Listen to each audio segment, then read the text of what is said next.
Hello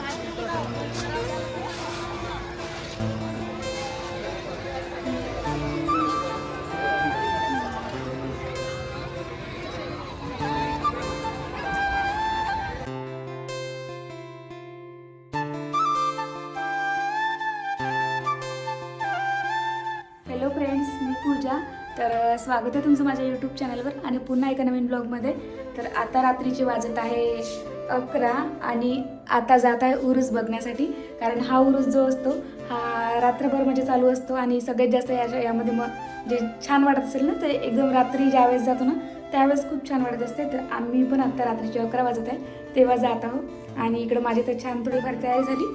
इकडे आमच्या सर्व मिल्लू पण इकडे मस्त असं छान छान तयारी करत आहे. सगळ्यात अगोदर तिचा पसारा पडला होता आणि हा असतो विराज आहे, ज्याला जास्त करून ब्लॉगमध्ये यायचं नसते आणि आज त्याला घेतला आहे छोटंसं. तर हा माझा छोटंसं पिल्लू आहे विराज.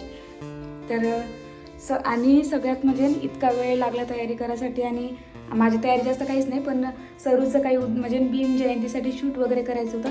त्यासाठी तिच्यासाठी साडी शोधत बसली होती आणि मेन म्हणजे तिच्यासाठी जे ब्लाऊज पाहिजे होतं ते मी तिच्यासाठी काही दिवसा अगोदर स्पेशल शिवलं होतं, पण ते काही मिळालं नाही आणि तेच मिळालं नाही म्हणून इतका सगळा पसारा काढून ठेवला, काही विचारायचं कामच नाही. पूर्ण घर उपटून काढलं अख्खं, पण तिचं काही ब्लाऊज मिळालं नाही. आणि आता उद्या माझ्या मागे किती कामं असणार हे मीच सुद्धा विचार करू शकत नाही, कारण उद्या सरूला शूटसाठी पण न्यायचं आहे, अजून बाकी काही घरातली कामं आणि माझं पण काही ब्लॉगचे काम म्हणजे शूट वगैरे करायचं असतं तो वगैरे असतो. आणि आता हा सगळा पसारा म्हणजे असं वाटत आहे की आता काय करावं काही नाही. म्हणजे वेळ पण आता उद्याचाच दिवस बाकी राहिलेला आहे, मग तिचं शूट करणं गरजेचं आहे. कारण मी शिवजयंतीला केलं होतं तसं मला आता भीम जयंतीला सुद्धा करायचं आहे आणि आता जसं होईल तसं उद्या. पण आता सगळ्यात अगोदर उरूसला जाते आणि आता चला डायरेक्ट आपण तिथंच भेटूया उरूसमध्ये. तर कारण काल तयारी वगैरे करून गेलो नव्हतो म्हणून वापस आलो होतो, पण आज मस्त छान छान थोडंसं जास्त नाही थोडंसं रेडी होऊन व्यवस्थित असते ते जाते. चला मग भेटू तिथेच. इथे सगळ्यात महत्त्वाचं म्हणजे इथे दर्गा आहे आणि त्याच दर्ग्यावर दर्शन घ्यायसाठी खूप दुरून दुरून लोक वगैरे येत असतात. जत्रा म्हणजे उरूस तर असतोच, पण मेन म्हणजे दर्ग्याचं दर्शन वगैरे घेणं असते. तिथं अगोदरच्या ब्लॉगमध्ये मी मला सांगितलं बायांना काही म्हणजे तिथे एंट्री वगैरे नाही, माणसांनी एंट्री आहे. आणि नंतर तिथलं दर्शन वगैरे घेतलं.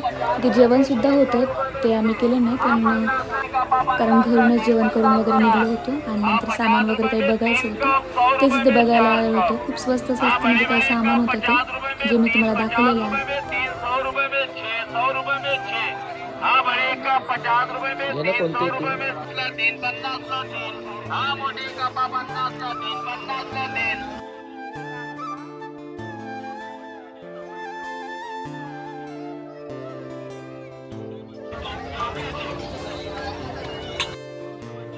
इथे कपा वगैरे घ्यायसाठी आलं होतं काही आणि नंतर त्यांना मी सिंपल असं लॉग करत होती शूट.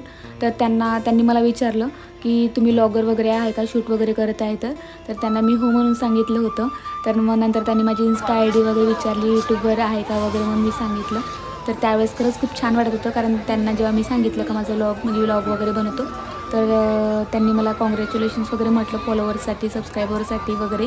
जरी कमी असले तरी त्यांनी मला कॉंग्रॅच्युलेशन म्हटलं. त्यावेळेस खूप छान वाटलं की नाही आपण काहीतरी करत आहोत, तर म्हणजे कुठे ना कुठे आपल्या म्हणजे ज्या गोष्टी आहेत त्या पोहोचत आहे. आणि तिथले छान शूट वगैरे केलं आणि त्यांनी मला म्हणजे आवर्जून असं सांगितलेलं होतं की नाही तुम्ही शूट वगैरे करा. आणि मेन म्हणजे ह्या दुकानात आली त्या काकालासुद्धा मी शूट करताना दिसली होती. ते काका मला म्हणत होते की छान शूट कर आणि इन्स्टाला टाक, जेणेकरून आमच्या दुकानाचं वगैरे तिथे दिसलं पाहिजे म्हणून. पण एक छान मी घेतलेलं होतं. आता ते कुठलं आहे मलासुद्धा नाही माहीत. त्यांची मी इन्स्टा ID विचारली होती पण मला आता लक्षात नाही सध्या. आणि बघा हाच तो दिला होता. बघून इतकं चक्कर येतं की काही विचारायचं कामच नाही. लोक माहीत नाही कसे बसतात आणि कसे नाही. तर मला तर दुरूनच ते चक्कर म्हणजे एक वेळेस मी बसली होती मला आठवते, लहान होती त्यावेळेस. आणि त्याच्यानंतर मी अजिबातच या आकाश पाळण्यामध्ये बसली नाही, कारण खूपच जास्त भीती वाटत असते. कारण म्हणजे ज्यावेळेस वरून खाली येते त्यावेळेस बापरे खूपच जीव जास्त असा वर खाली होतो. आता पाहून वगैरे झालेलं होतं आणि तिथे खाण्यापिण्याचं पण होतं, पण आम्ही काही खाल्लेलं नाही. पण ऑलरेडी घरून जेवण करून होतो आणि थोडं फिरलो वगैरे. आज तसं थोडा रश कमी होता, 2 दिवस खूप जास्त असतो. आणि म्हटलं चला थोडं आता म्हणजे मी कुठेतरी थांबावं. आता ज्यूस दिसला होता आम्हाला एका ठिकाणी, तिथेच म्हणजे घ्यायचा विचार वगैरे आमचा झालेला होता. आता काही खायचं तर काही होतं नाही, म्हटलं एका ठिकाणी ज्यूस दिसला होता ते तरी प्याव. म्हणजे जेणेकरून आपण आलो आणि काहीतरी खाल्लं पिल्लं असं वाटलं पाहिजे. म्हणजे निवळच काही खाल्लं नाही पिल्लं नाही असं नाही झालं पाहिजे. आणि रात्रीचे आम्हाला 1 वाजले होते फिरत फिरत सगळं, म्हणजे काही घेत वगैरे वस्तू वगैरे हे थोडा एन्जॉयमेंट करत वगैरे. आणि घरी जाऊन काही चेंज वगैरे करतपर्यंत 1 वाजला होता. आणि उद्या मला सरूचं अजून शूट वगैरे करायचं होतं थोडं भीम जयंतीचं. आणि डायरेक्ट मी आता दुसऱ्या दिवशीचा व्लॉग शूट केलेला होता, कारण रात्री 1 वाजले होते त्यामुळे जास्त काही शूट केलं नाही. नंतर डायरेक्ट आता हा भीम जयंतीचा काही शूट करायचं होतं दुसऱ्या दिवशी मला जे सरूचं, तेच इथे करायला घेतलेलं होतं. आता जास्त काही नाही, जिथे मी ज्या सिटीमध्ये राहते ना त्या सिटीमध्ये काहीच नाही आहे असं शूट वगैरे करण्याजोगतं. आणि नागपूरला जायचं म्हटलं तर त्यावेळेस माझ्याकडे थोडा टाईम होता नाही आणि थोडी प्रॉब्लेम पण होती. म्हणून म्हटलं चला, कारण शूट राहून जाईन आणि ते सगळ्यात जास्त इम्पॉर्टंट होतं. कारण बाबासाहेबाची भीम जयंती हे एकचदा येते आणि ती छान आपण सेलिब्रेट केली पाहिजे. जिथे सिटीमध्ये राहते ना तिथे सेलिब्रेट करता येत नाही. शूट वगैरे केलं, जास्त काही नाही, थोडेसे फोटो व्हिडिओज काढलेले होते आणि तर मग रिटर्न वापस आलो. आता मला तर म्हणजे फोटोग्राफरकडून वगैरे शूट काहीतरी करून घ्यायचं होतं, पण काही प्रॉब्लेम होतं त्यामुळे काही केलं नाही. आणि घरी वगैरे आलो, पटकन चेंज वगैरे करून दिला सरूला.